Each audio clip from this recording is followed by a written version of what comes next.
Also, Adela, by the way, just hearing you describe the sermon and almost like give the sermon, maybe you should have been a charismatic preacher. Hey, Like that guy has nothing on you. honestly, one day that's my goal. I'm a lead a group.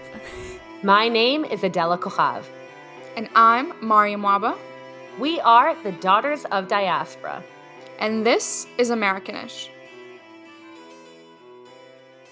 Hello, everyone, and welcome back to Americanish. This week, we'll be talking about a spontaneous burst of religious passion out of Asbury University.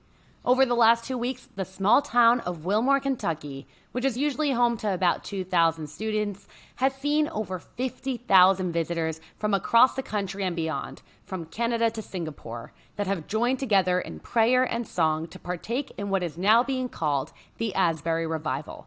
I am extremely excited for this episode. We're going to answer questions like, what is a revival? How did it come about? And what does this tell us about the mental state of Gen Z?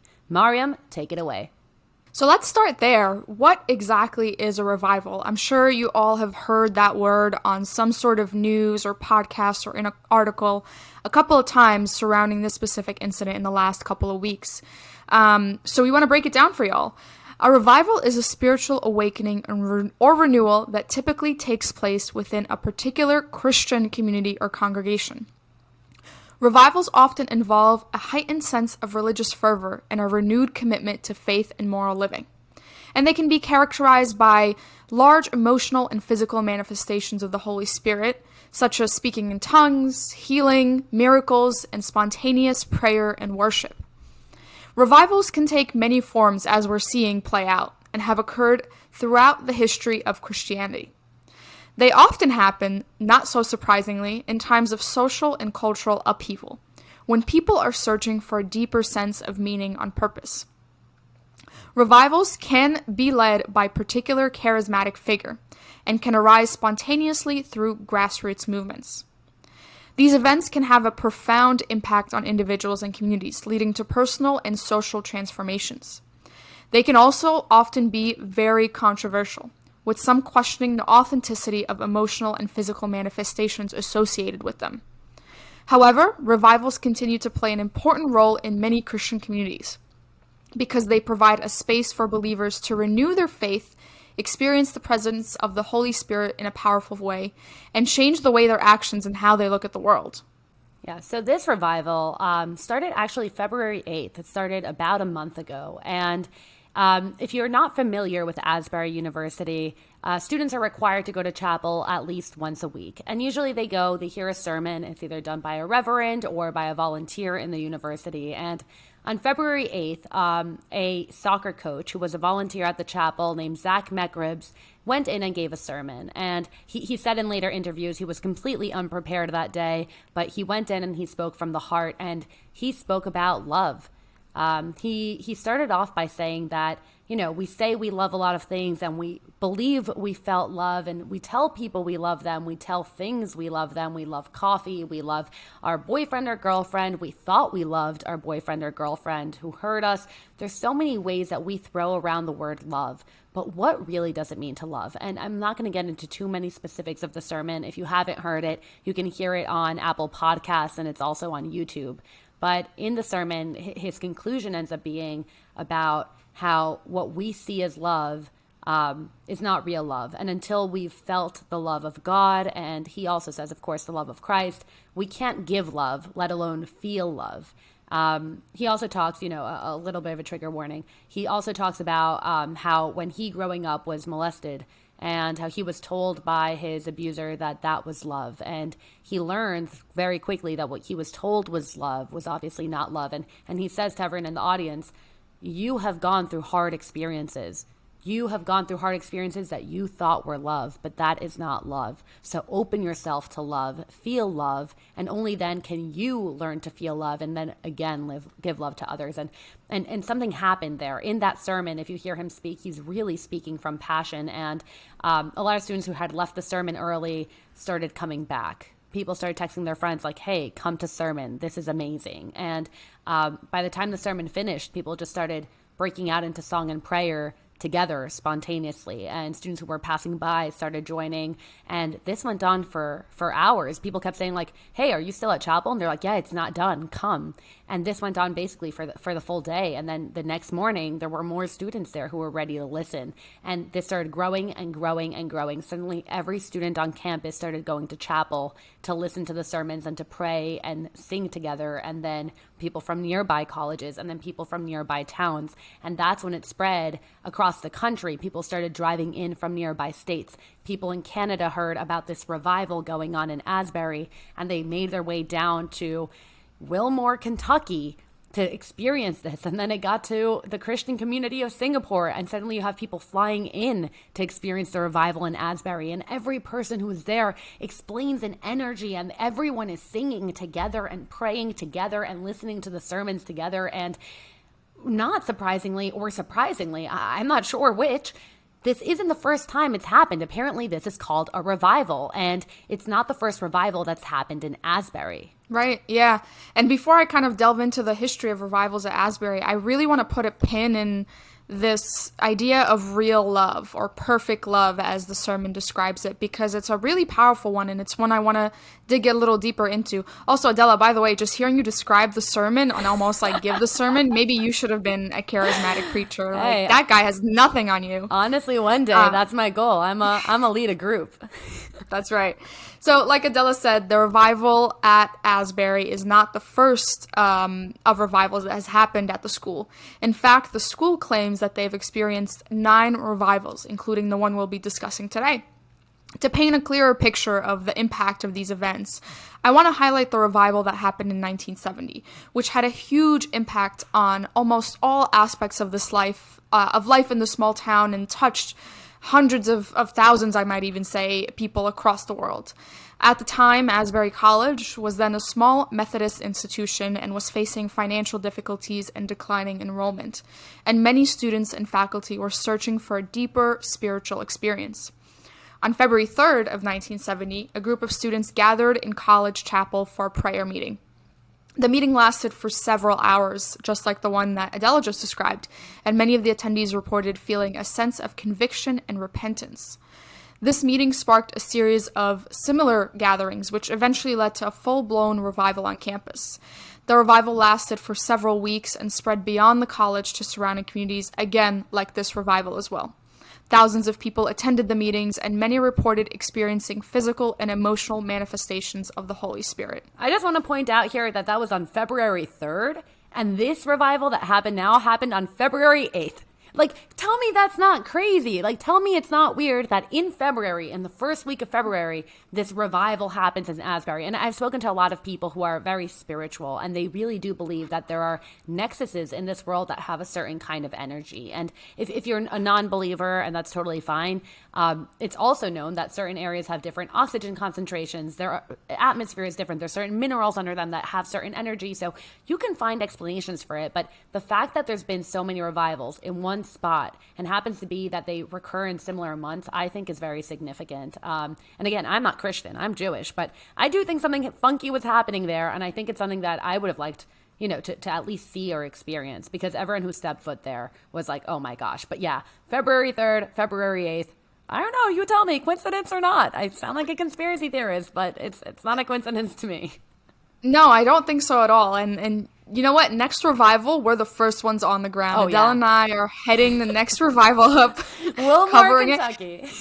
That's right. And we're for people listening, we're not in any way making fun of this. We truly believe this was a very special moment in time and history, and the people that are talking about it, it's hard to dismiss their feelings. And it's also hard to talk about these revivals without digging a little bit into the theology and exploring what some of the things that awakened the attendees were.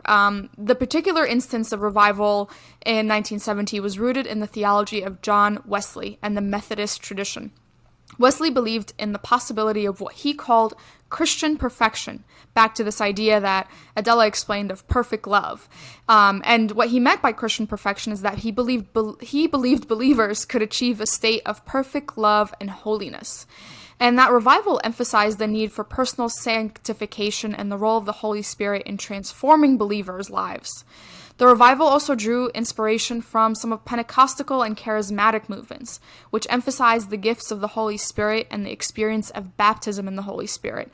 And that experience of baptism is one that we can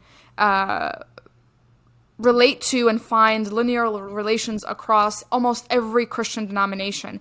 There is the place where it's believed that Jesus was baptized, the Jordan River. There's a part where you can stand both on the Israeli border and the Jordanian border, and that's a place of huge significance to Christians and non-Christians around the world. People will go there to get baptized, or if they've been baptized before and they've had a personal revival, they'll go there to get re-baptized. And despite its significance, this Asbury Revival in 1970 was not without critics. Some accused the revival of being overly emotional or manipulative, and others questioned the validity of the physical and emotional manifestations that were reported. These criticisms reflect larger debates within the Christian community about the role of emotions in worship and the nature of revivals. If anybody has ever been to a somewhat animated church, and there's some that are more animated than others, you'll find that worship and praise is highly emotional and will bring people to their knees, will bring people to bow down, will bring people to have their hands in the air, and praise and worship tends to be a very emotional, profound thing. But I want to take us back to the revival of today. Now understanding some of the historical context and having fully defined what a revival is, we have to ask ourselves the most obvious question. Is this a revival?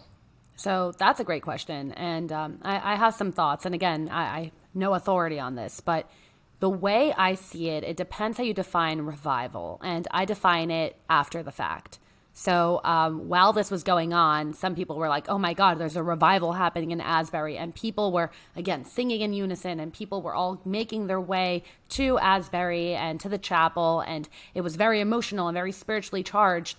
And then it ended on February 23rd. And if you look at the history of the other revivals we've talked about, they've also ended. And when you talk to people who were at the Asbury Revival that just happened last month, every single one of them in every single interview has said the revival's not over. They say the revival lives on inside of them. They said maybe we're not gathering every single day, but every kid that started going back to class says that they've been changed. And that's why I would call this a revival, because the revival isn't about, reviving anything in particular other than the faith of the people who attended and the people who experienced it, sparking something new. And that's exactly what happened here. So I do think, while it was happening, people kept saying, this is being called the Asbury Revival. And that's where the question was, is this a revival? Is this a revival? Now that it's passed, yes, I could say it's a revival, because the people who were there have been changed. Something has been revived. So I would say it is. What about you? So it's hard for me to not be a skeptic. So upon first learning about this, and upon even doing some of the research, getting us to this point, in my head, I'm like, well, if you define something, so you create the word revival, you define it, you give it nice buzzwords and fancy others, and you're like, and then a thing happens, and you're like, this is the thing that I just described and I defined a second ago. So for me, my initial reaction is skepticism and not fully understanding what was happening there. In hearing you kind of explain that you need it to end to define what it is, I think that's the best case I've heard for why this is a revival. Because it's one thing to look at it as it was happening in the middle of it, and people were calling it a revival just a couple of days into it. It's hard to tell what it is. Maybe what if it's a fluke? And we're both women of faith. We're people who practice their religion very regularly, very often. So we're not, being skeptical just for the sake of being skeptical, but we're being skeptical because we care. So looking at it as it was happening and calling it a revival, I think would have been a little unwise. But I think your assessment of what was happening and claiming that it's a revival after its end is the best case I've heard for why it's a revival. And seeing the testimonies from people that were attending and knowing that their lives, their daily lives, how they approach life is no longer the same as it was pre-revival, makes me confident saying, oh, yes, this is a revival by the definition that we've set for revival. Can you talk me through some of the controversies that were happening both during the revival and now that we know, or at least agree in this space on this podcast that it was a revival, that things are coming up right now? Yeah, so there was a lot of controversy surrounding this. And I think the first one is just about the idea of something that's messianic. And you touched about this earlier. You said the word charismatic. So one of the controversies going on is that when these revivals happen or where these large bursts of passion happen, it usually is sparked by a sermon, usually. And usually there's a charismatic, a person who gives a sermon like the one I described before that people really resonate with. And the danger with revivals is that people, instead of putting their faith in God, start putting their faith in the messenger.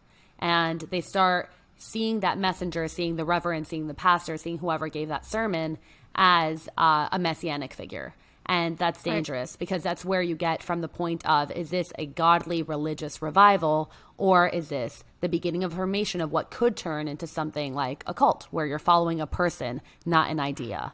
And that was one of the biggest critiques. But if you followed the revival, you'll see that different people gave different sermons each day. Each of them was well attended. No one put their faith in a person. Everyone did put their faith, it seems, in the idea, in this revival, in the God, in the idea of practice. So it doesn't seem like that turned into something messianic. And again, now we're 2-3 weeks out, and life has gone on. No one has started following the original sermon giver, Zach Mekribs, who was, again, a volunteer. He was a soccer coach. He didn't build this large following. Of course, his sermons are very well attended, but it doesn't seem at this point in time that that's what happened. And the second is just the general idea of something that would be messianic, right? When they had this revival, was it in the idea that this is going to spark a third coming? I don't know. No one knows. But it was a revival, like I said before, of faith, of people who needed faith in their life, who needed to put their faith in something, and they did have that revival. So the idea of this, the danger of this being messianic, didn't seem to congeal, at least at this point in time, a couple of weeks out. Right.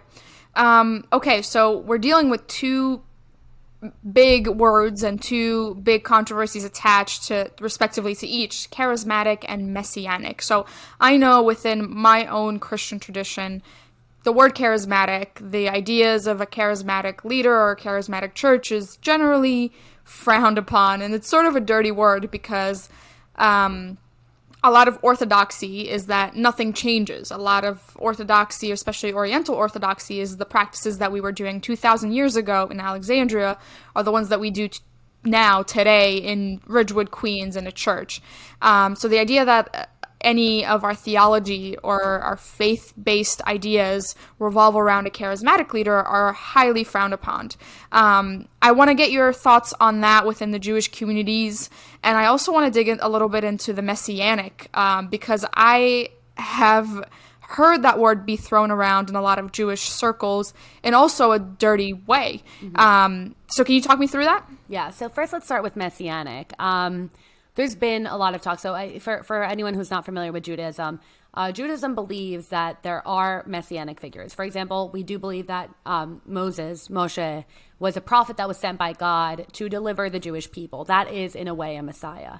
And we believe that now we're living in exile, and we're waiting for a Messiah to come and deliver us to the time of the third temple. And there's different ideas of how exactly that's going to happen. Is a Messiah sent? Is it an adult that's just going to come out from the ceiling? Is it a person who's going to be born that's going to have certain leadership qualities that God will give a godly revelation to? There's a lot of different thoughts of what the Jewish Messiah will look like.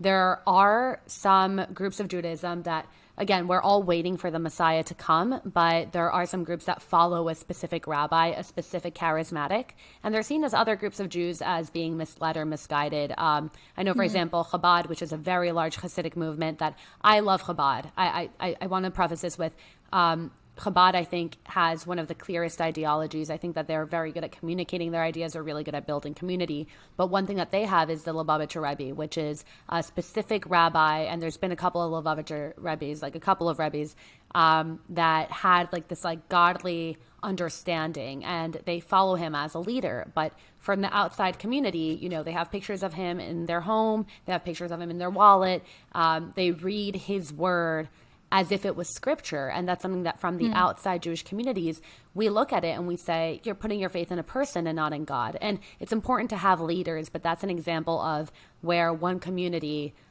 did take the word of a leader and go a little bit far. But again, love Chabad. Obviously, it's not messianic, but it's a way of following a charismatic that for other Jewish communities can be a little bit concerning. And the second was talking about the word messianic Jew. So messianic is thrown around in a little bit of a dirty context, quote unquote, or negative connotation in the Jewish community. And that's because Messianic Jews are people who are Jewish, who can trace their Jewish lineage, who have full Jewish practice, but they do believe that Jesus was the Messiah. And they're perceived differently by themselves, by Christians, and by mainstream Jews. Christians look at Messianic Jews and they say, great, you're Christian. And Messianic Jews turn back to them and say, no, we're not. We're Jewish, but we believe in Jesus. So Christians, in a way, claim them as following Christianity, and Messianic Jews take themselves out of that fold. At the same time, Jews look at Messianic Jews, mainstream Jews look at Messianic Jews and say, dude, you're born Jewish, but you're practicing Christianity. And they say, no, we're practicing Messianic Judaism. So it's weird because like the Christians claim them in terms of their faith and tell them, just accept you're Christian. The Jews accept them in terms of their ethnicity and background and tell them, but you have to admit you're practicing Christianity. And they just kind of take themselves back and say, nope, we're not doing any of that. We are Messianic Jews. We are our own category. So it's interesting to see how people perceive themselves and how they're perceived by the communities that they interlap on. The interesting thing here, though, is about the state of Israel. Because for everyone who's listening who doesn't know, in the state of Israel, if you can prove your Jewish lineage, you have a right of return. You have a right to claim Israeli citizenship. So Messianic Jews, when they come to Israel, the question is, are they Jewish? Are they not? Can they claim Israeli citizenship? And the way the Israeli government handled this was very interesting. Essentially, they said, if you're born Jewish and you can prove your Jewish lineage and Jewish heritage, but you practice Buddhism, you're still a Jew. A Jew is a Jew is a Jew is a Jew. So you can claim citizenship if you're a practicing Buddhist who is born Jewish and you're ethnically Jewish. And they treat this the same. They say, look, you can claim, if you can prove your Jewish lineage, it's okay if you believe in Jesus. You can claim your Jewish citizenship. But again, the Jewish community sees them as misguided. The Christian community sees them as like, just accept you're Christian, and they kind of keep themselves in the middle. And this brings up a much larger question about identity. And like, to your point, a Jew is a Jew is a Jew. And we'll have to dive into this in a whole other episode. But like, can a Copt, if converted to Judaism or Islam, like, do they stop being a Copt? Same way with Jews. Like, if a Jew converts to Islam or Christianity, like, do they stop being Jewish? And this is the dilemma with ethno-religions is because you're an ethnicity, but you're a religion, and those two are attached. They cannot be unattached. Yep. So we'll have to dive a little bit into that on a separate episode, and let us know if that sounds like something you're interested in. True. And interesting, I just want to point in, so we're going to hopefully do a whole episode about conversions, but Ruth, which we believe will be the lineage of the Jewish Messiah who will come at some point, was herself a convert. So it's interesting. It'll be the Davidic line, but King David, came from Ruth, who was a convert herself. So it's interesting, right? This idea of like ethnic Judaism, but also the idea of religious Judaism intermingled with the idea of Messiah. Very interesting. I didn't know that. Yeah, that's very, very interesting. Okay, do you want to talk a little bit more about some of the other controversies happening post-revival? Yeah. So one thing that really bothered me was, as I was doing research for this, was I was looking up Asbury Revival in Asbury, Wilmore, Kentucky. And a lot of the articles that were coming up were saying outbreak of measles among religious gathering in Kentucky. And of course, you have to report on what's happening. Journalism is about reporting the truth of what's actually going on. But there were so many articles focusing in on this. And the way that they painted the revival was kind of like a backwards gathering that, of course, would end up in a breakout of a crazy old backwards disease that we've basically eradicated. And I really didn't like that. Again, I'm not Christian. I don't necessarily subscribe to everything that was going on. But the way that the media treated this and the way they zeroed in on this medical situation just didn't sit well with me, because I feel like the media nowadays has a tendency to cover religion in a way that's very negative. And this to me felt like that. It didn't feel like honest reporting. It definitely had a negative connotation. And again, it's the idea that if you follow religion, then you're going to revive the mumps and the measles.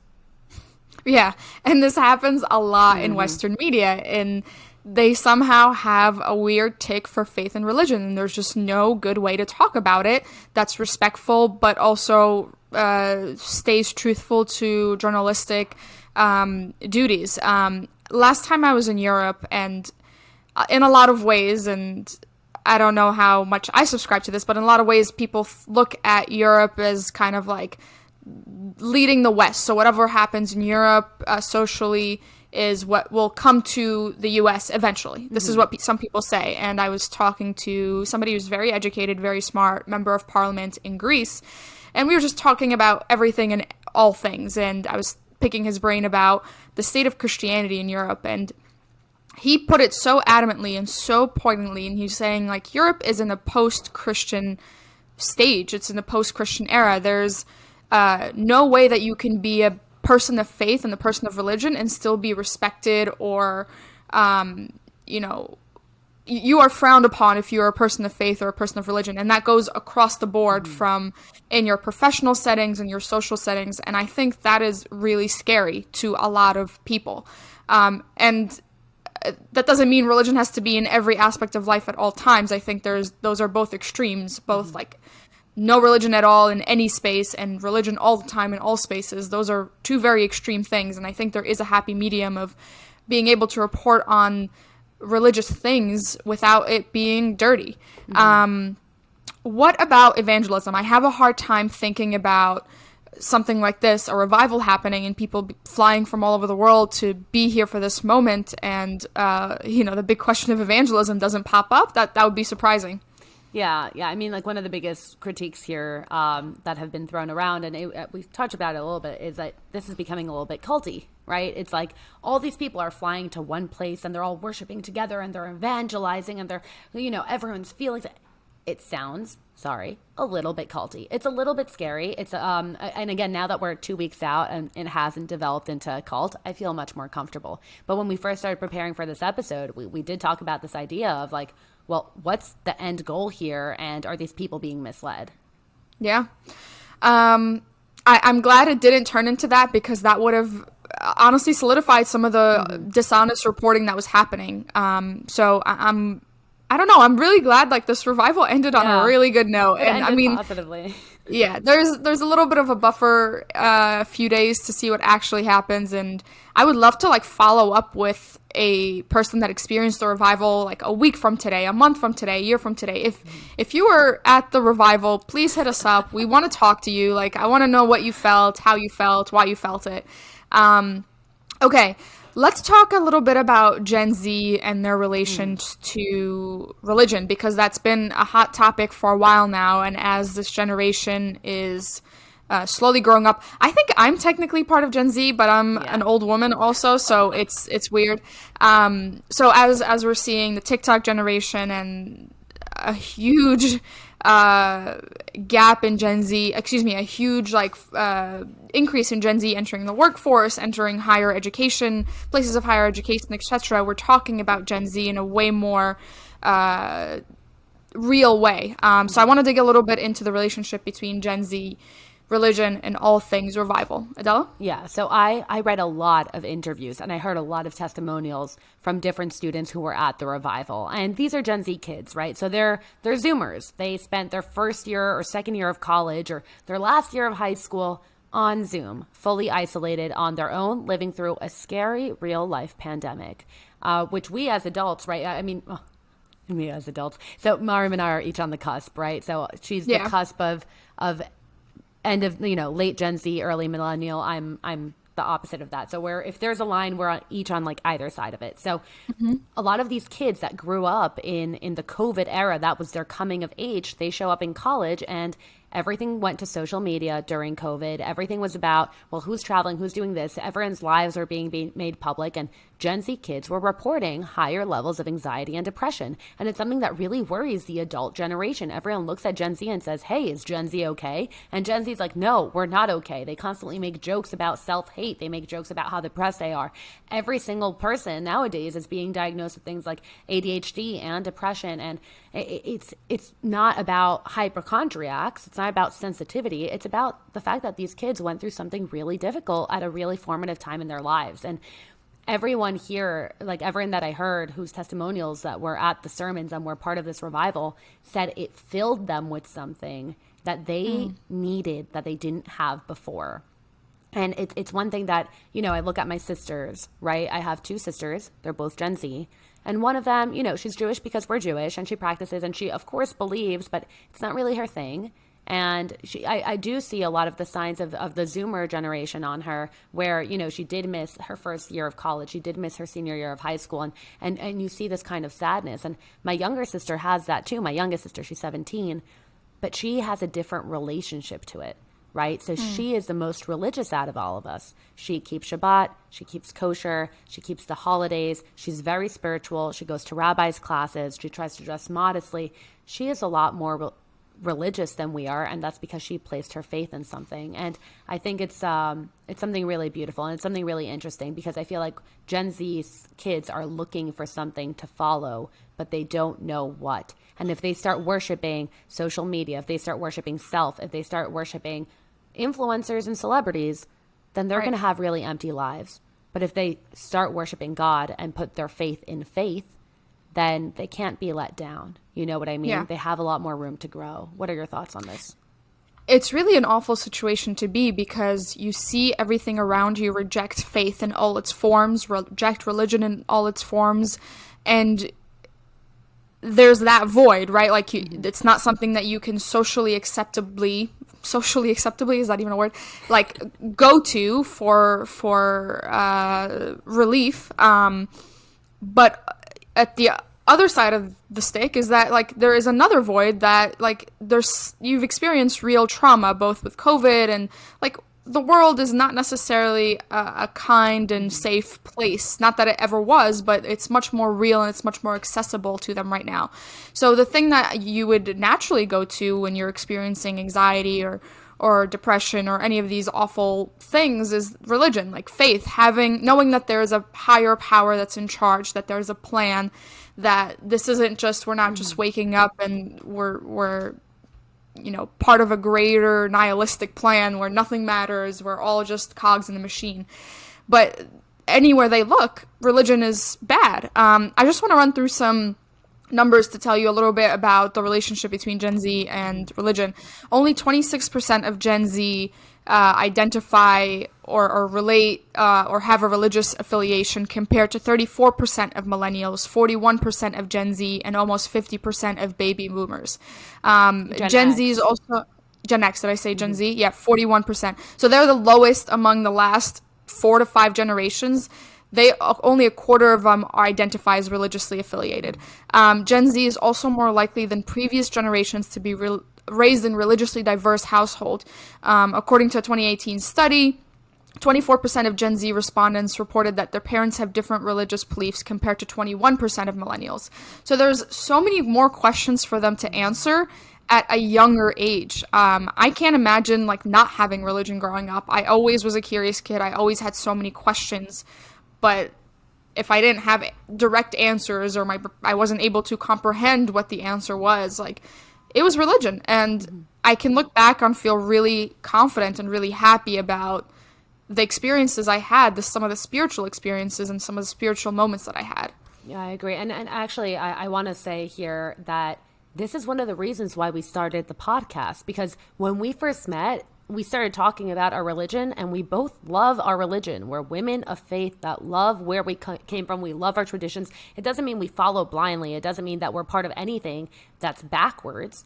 But it felt, when we were in the outside modern world making our modern lives, that religion wasn't respected. And that was one of the things that you and I had in common the first time we met. And that's why this episode is so important to me, because we started this podcast to show that you can be a woman of faith, a person of faith, and live in a modern world, and that actually might help guide you in a direction where you're less lost. You have direction, you have a place to ask for answers, and if you can't find an answer, you can turn to faith. And some people might see that as infantilizing. Some people might see that as, if you can't see it, how do you know it's there? People have always made the jokes about God as the imaginary friend.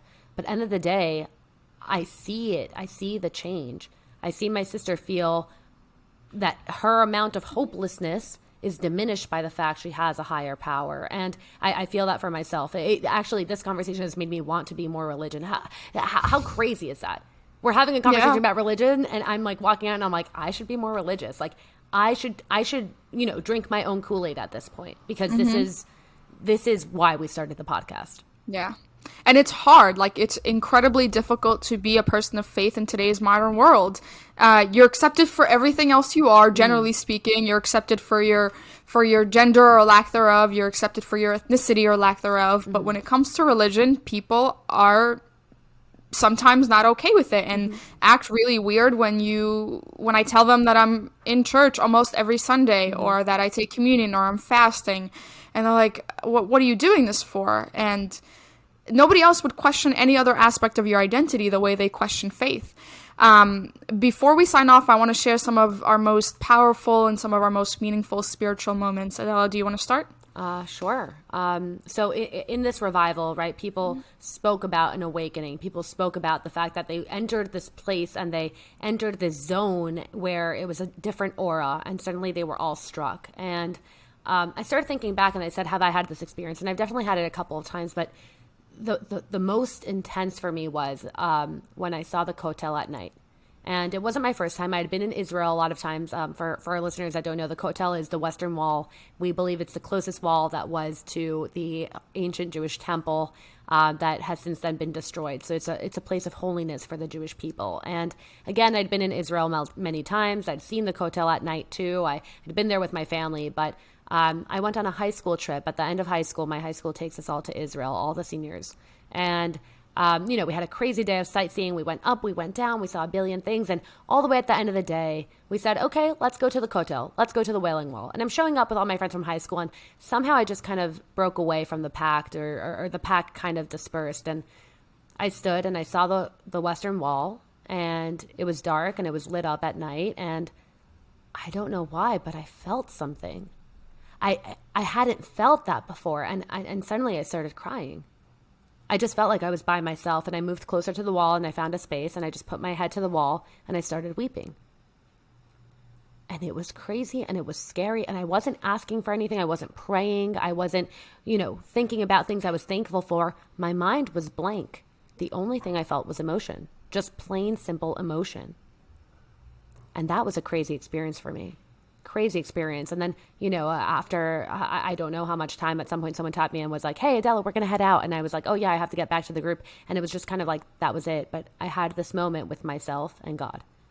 And that was a crazy moment for me. What about you? Wow. It's not so surprising that both of our most profound spiritual moments are in the holy city of Jerusalem. If you guys have ever heard of Jerusalem syndrome, if not, Jerusalem syndrome is an actual psychological disorder that people have been diagnosed with. And it happens when people visit Jerusalem for the first time or for the 100th time, and something overtakes you and that you think you're part of the biblical stories.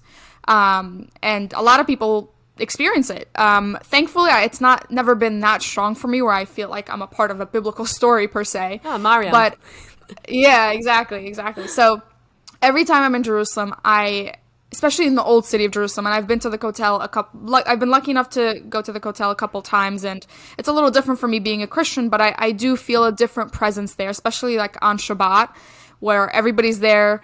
First of all, I'm surprised you're lucky to get your head on the wall. It's like mayhem there, but there is a certain air in Jerusalem for me where I feel like somebody else is in control, and all I have to do is figure out what my purpose is, how I'm gonna make this world a better place in my lifetime, And that's all I have to worry about. I don't have to worry about what time I have to wake up tomorrow. I don't have to worry about my job, what school. I don't have to worry about anything else except how I'm going to make this world a better place. And with that being said, I truly miss Jerusalem. In fact, today, I was really especially missing Jerusalem for all the wrong reasons, by the way. There's a great falafel sandwich in the Old City that I was really craving for lunch today, but that's a different story. Okay, let's wrap up. So whether this was a revival or not, and whether you think it was a revival or not, or whether you think it was a hoax, the important thing here is that people are turning to faith. They are allowing faith into their life and destigmatizing what it means to be religious. This destigmatization can lead to increased acceptance and understanding among all people of different faiths and can help us foster a more pluralistic and safe society. While revivals may have critics, they have played an important role in the history of Christianity and continue to impact the lives of believers around the world. Thank you for listening, and as always, you can continue to support us by subscribing to our Instagram for $5 a month so we can continue to make content like this. See you next week.